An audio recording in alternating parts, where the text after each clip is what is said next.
Shalom, shalom. I am Moray Amir, and on this video, I want to address a rebuttal that has come across my radar a few times since I've gone public with the new understanding that I have, the new information that we are not supposed to keep the feast days while in the land of our captivity. Um, so there's a few rebuttals that have come across my radar consistently, and I'll address those other ones in another video. I'll give them their own due in a different video. But this one specifically, I want to address Colossians. And I was going to do a full-scale presentation on Colossians, but as I was preparing this lesson, I kind of got discouraged because I start thinking to myself, why am I doing this again? I've already did a lesson on this. Now, granted, when someone has genuine concern, then as a teacher, I want to do my best to help alleviate their concerns. But sometimes scriptures are not presented as a genuine concern. Like, well, how do you reconcile this? It's more of, I'm going to do what I feel at this time, and this is my defense. So a lot of times scriptures just get presented as emotional reaction to a stimuli. And in this case, that stimuli is actually other scriptures that are saying that we're not supposed to keep the feast days. So one of my problems with this that really got me or caused this dilemma is that, again, I taught on this already.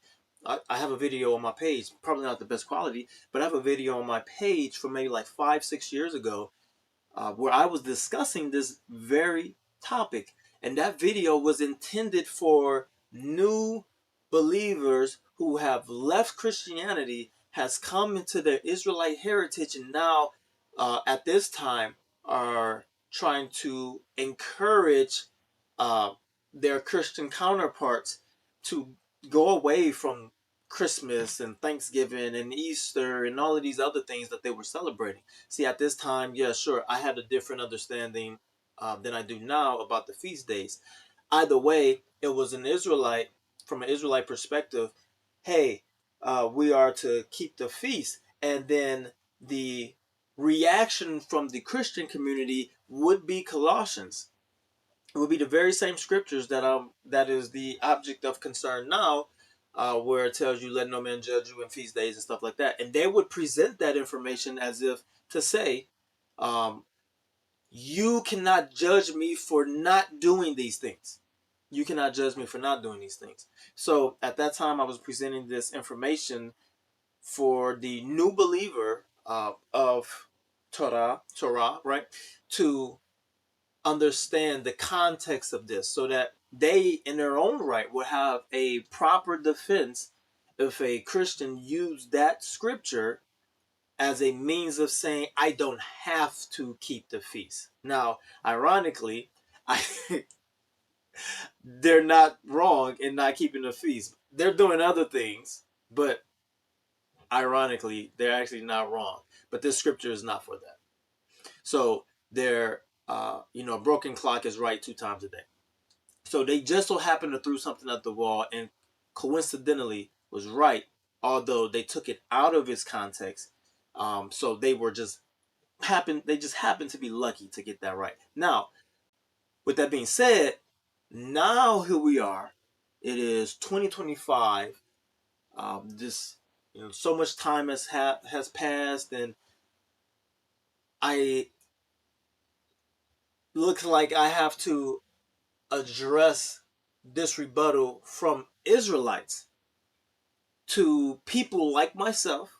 Sometimes the rebuttals come directly to me. Sometimes they go to people that I know and we dialogue and stuff like that.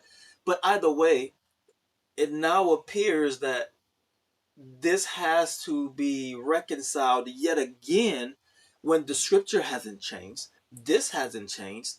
And even though my understanding of feast days and whether or not we keep them has changed, the context of these scriptures have always been the same. And in fact, I'm going to show you that it's even common knowledge. So even when the Christians would use this as a rebuttal, all they had to do, which we were Christians and we know that the vast majority of Christians don't actually read the Bible anyway. But even all they had to do was just quickly look it up. So nothing about this has changed. This is not new revelation. This is not a new understanding. It's not esoteric. It's not anything like that. So it's quite a shame that this has to be discussed amongst the Israelite community in the context of Israelites saying we're not supposed to keep the feast in the land of our captivity, and then other Israelites are saying, let no one judge you uh, keeping a feast. Like, how are two different groups using this set of scriptures as their defense for the topic of feast days? So I'm not going to do a full-blown lesson. I'm just going to do a quick overview, and then I'm going to show you how easy it is to get some understanding about this, because again, this is not new. So I don't want to waste time. And again, I also don't want to belittle someone's um, convictions or anything like that, or someone who's trying to get genuine understanding. Their desire is not a waste of time. It's but the way that this is being used, um, is actually quite disheartening. So, real quick, let's go over the text so we can know what we're talking about, and then we'll go from there. So, the context is Colossians Chapter 2, verses 16 through 23, and I'm reading out of the ESV. So, there's going to be different readings. A lot of people like to use the KJV. There's going to be a section I'm going to clarify, but either way, the crux of this is the same. Starting at verse 16, it reads, Therefore let no one pass judgment on you in questions of food and drink, or with regard to a festival, or a new moon, or a Sabbath. These are a shadow of things to come, but the substance belongs to Christ. Now, this is being used as a defense to Israelites such as myself and others who understand that we're not supposed to be keeping these feast days. This is being presented as, yes, you can keep the feast days. Don't let no one judge you. Don't let us on this side judge them. First of all, no one's judging you. We're just presenting the text. However, disregarding opinions and feelings, what is this actually talking about? This is not talking about like the context of this, and I said it when I was on the podcast with Lawrence, so I sort of went into this as well. Then the context of this is not that this is Hebrews talking to Hebrews. This is not Paul talking to another set of Hebrews, like, don't let those other Hebrews uh, say you can't keep the feast. That's not the context of this. There's a specific reason why this is being written. Every one of the letters of the New Testament, and especially the epistles of Paul, they all have an intended audience, and there's a reason why these things are being written. There's something going on in certain regions, and he is addressing the concerns. This here, that is not a concern. That is not a concern for them. This text, and as we read on, we'll understand it even more. Let me pull it back up. Verse 18, it says, let no one disqualify you, insisting on asceticism. Now, that's what my version that I'm using says. Some of yours may say neglect of the body. The reality is that asceticism is actually a key to understanding who this is being written to and why it's being written. One of the main tenets of this ideology or this form of spirituality that's being addressed is asceticism. Asceticism is, as the what's on the screen, the practice of strict self-denial as a measure of personal and especially spiritual discipline. The condition, practice, or mode of life of an ascetic, rigorous abstention from self-indulgence. Now, self-indulgence, that is in the definition. It's also later on mentioned in the text. This is a key because the reason this is being written is not because of Hebrews or Israelites. Paul is telling the Israelites, don't let other Israelites judge you for keeping the feast days. That's not even the mentality that they were having. They had a lot of different disagreements at that time. They had a lot of different disagreements. But one of the things that they all tend to agree on was keeping the feast days. Why? You have the Pharisees, the Sadducees, they were all in the land at the same time, and they will still practice the feast days. They will still keep the feast days together, collectively. There's no evidence in the text that they ever had contention on these particular topics. They maybe had contention on the resurrection and stuff like that, but they didn't have in the text any contention on this particular topic. Now, nevertheless, what we do see is that we see in Acts Shaul or Paul making haste to get to Jerusalem. We see the feast days happening multiple times after Hamashiach dies, right? We see it in Acts 2. There's another place that it happens. It happens a few times in the book of Acts where they are still keeping the feast days. So when this book is being written, or this letter, excuse me, is being written to those at Colossus, it is not pertaining to not keeping the feast days or some sort of this dissension that's happening among Israelites, because they all was keeping it. The temple was intact, the priesthood was intact, and the Jerusalem had not been destroyed. So they had all of the infrastructure necessary to keep the feast. They don't have the same dilemmas that we have. We cannot take this context, take this out of its context and use it for today, because the infrastructure was in place when this is written. So one irony of this is that, just like the Christians were right, coincidentally, that that they didn't have to keep the feast days. They didn't understand that when they was putting this out there, but coincidentally that was right. And also coincidentally, the Hebrews are right in the fact that they don't want to. No one should judge them for keeping the feast days, because at this time they had the infrastructure to keep the feast days.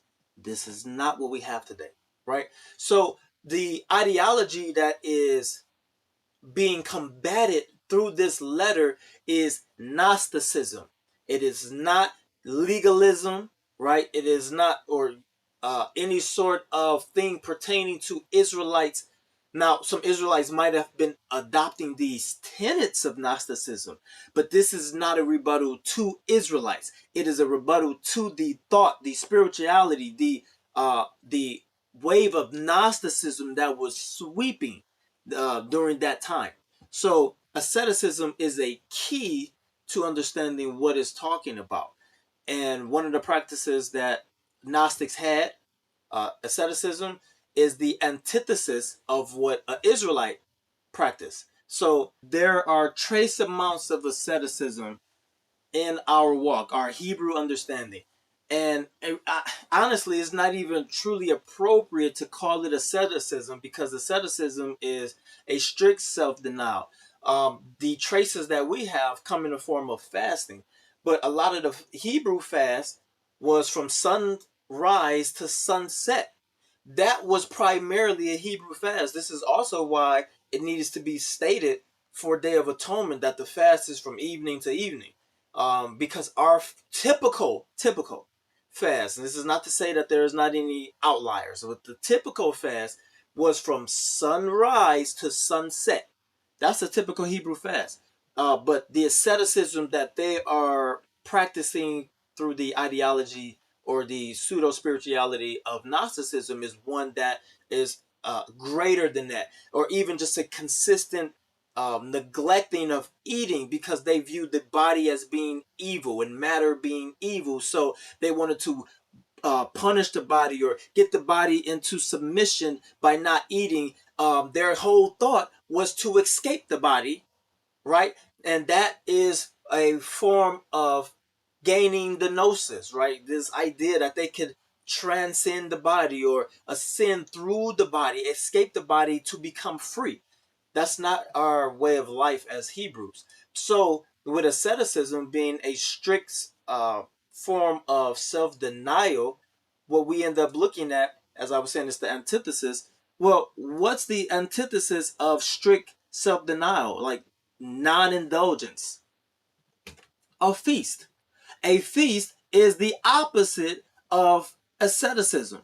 So where you have these Gnostics who are approaching the Hebrews, the Israelites scattered in Colossus, trying to convince them that their way is better, that the divine laws that the Father has established is not something that they should be focused on or paying attention to or trying to ascribe to.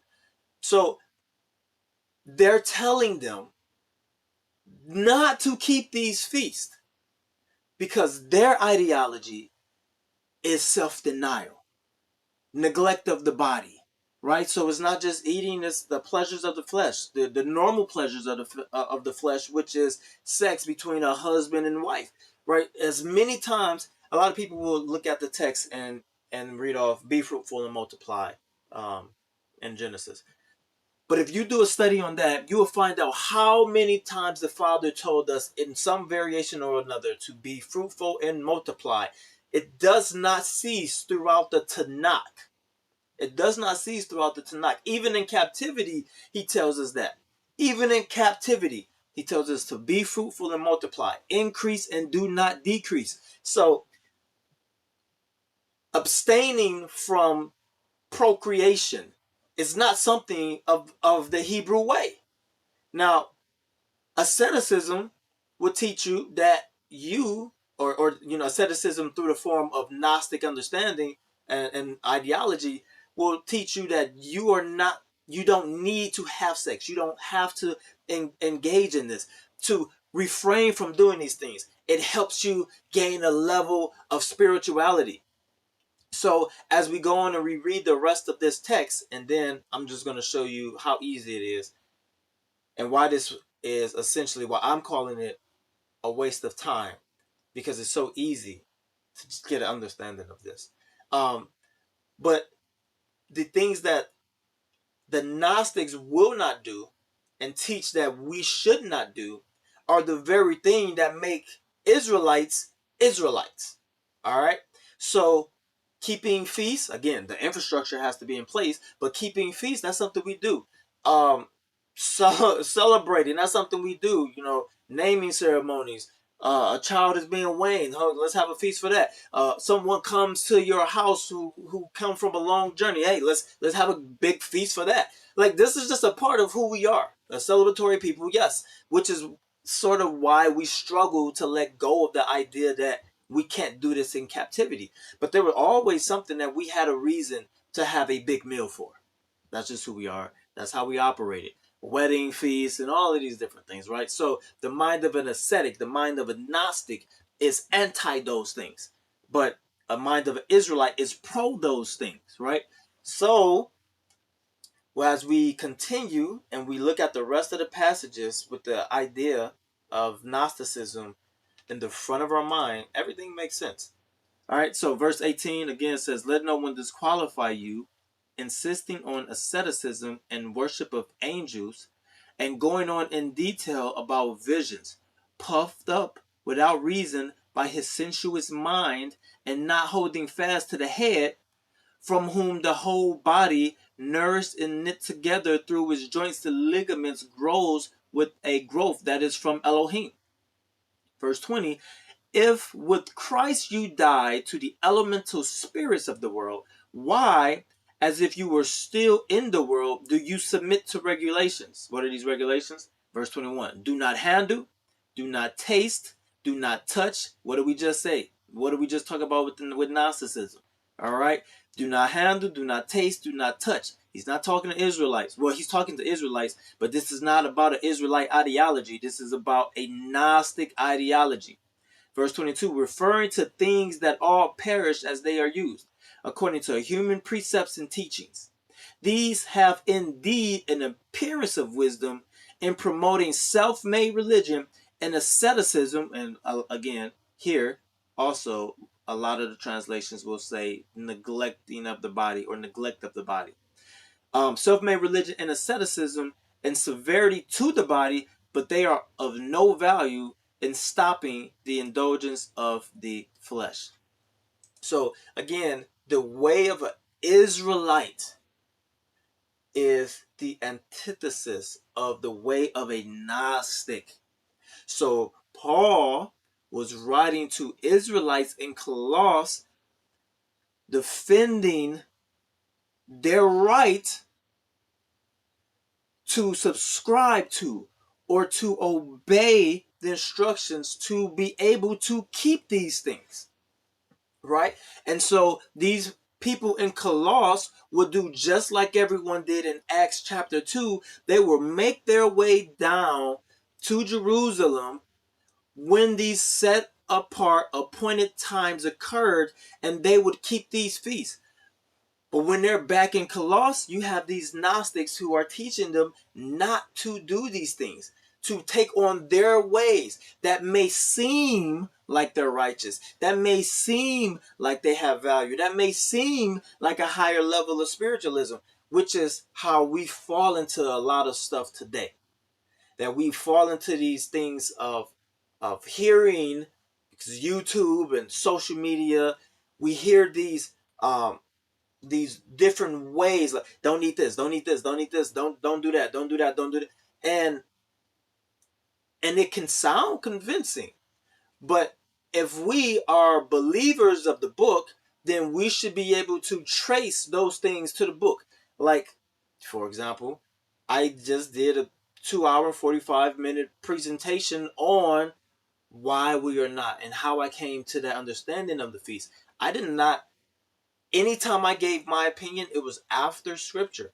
There are so many scriptures that I gave that my opinion is really a footnote within the context of the video. There is scripture after scripture after scripture. So if someone is presenting some sort of knowledge that we cannot trace back to our belief system, to our way of doing things, then we should be very careful, very, very careful and how we entertain these ideas and thoughts, because they might sound good, but that does not mean that they are from the Father. They do not mean that they are applicable to a Israelite male or female, right? An Israelite man or woman. So now that we have an understanding that this text is referring to Paul telling Israelites in Colossus to not listen to the Gnostic teachings that tell that's telling Israelites to not do these things, right?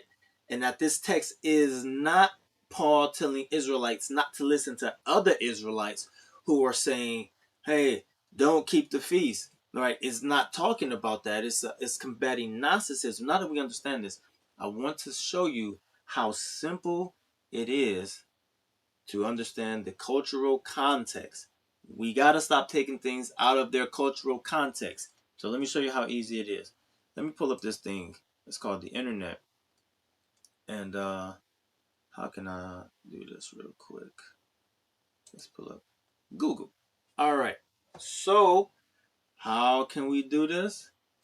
Let's do this. I've already searched it. But here we go. Gnosticism and Colossus. That's right there. What does it say? The book of Colossians was written to counter a proto-Gnostic heresy threatening the early church by emphasizing Christ's supreme authority and sufficiency. And then it's going to go down to all of these tenets of Gnosticism: dualism, secret knowledge, meditating beings, angel worship, asceticism, and indulgence. So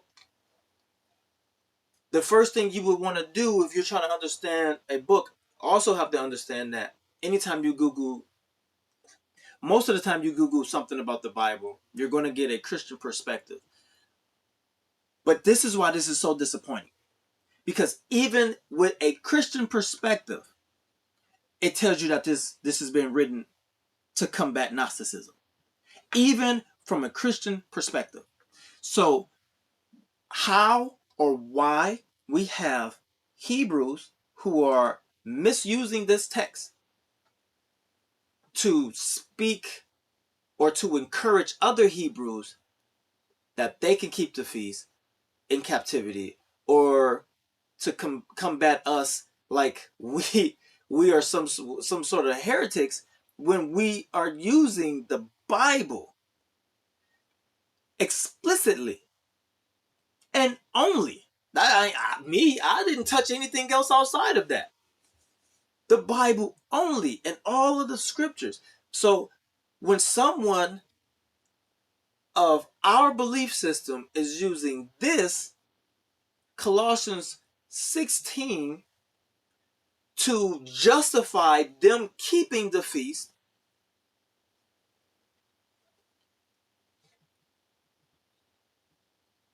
either they are vastly misinformed or there is a bit of being disingenuous involved. When I was on a podcast with Lorvins, he mentioned something about it being disingenuous, and I don't like to ascribe that too often because I don't know everyone's intentions. But then after a while, you know, I have to take a step back and look. Like maybe Lawrence was right when he said that, because if you're a leader and you're using this, that's basic. That is so basic. And again, even the Christian understanding of this text will lead you to the exact same conclusion that this is about Gnosticism, not speaking from Paul speaking to Israelites to not let other Israelites judge them.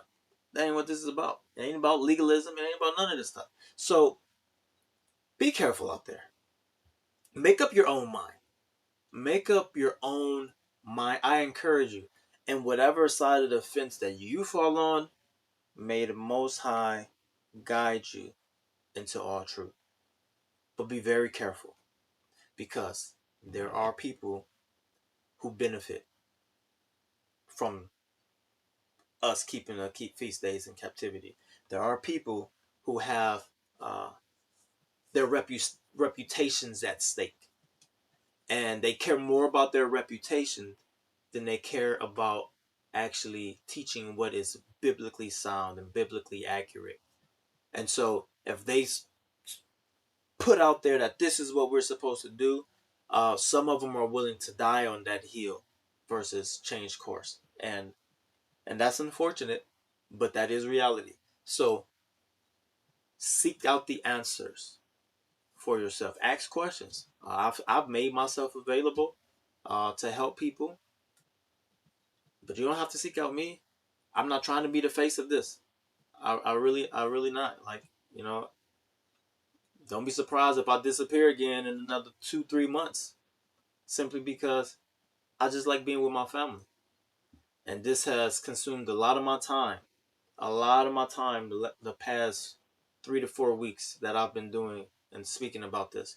So don't be surprised if I'm going again in the next 3 months and you don't see another video on my page for another year or two, because that's just how I am, and I have a family and I have a homestead and I love my life. So I'm not trying to convince anyone. I'm not trying to convince anyone, but don't let people confuse you. Someone might post a scripture that might be confusing, but pay attention. How is things being presented? How are things being presented? Uh, and see the whole picture. See the whole picture and accept things for what they are, not for what you want them to be, or not from what your leader, your teacher, or your elder tells you they should be. I do not advocate rebellion, but I also don't advocate in you knowing something is wrong and doing it anyway. So, may I guide you into all truth. Shalom.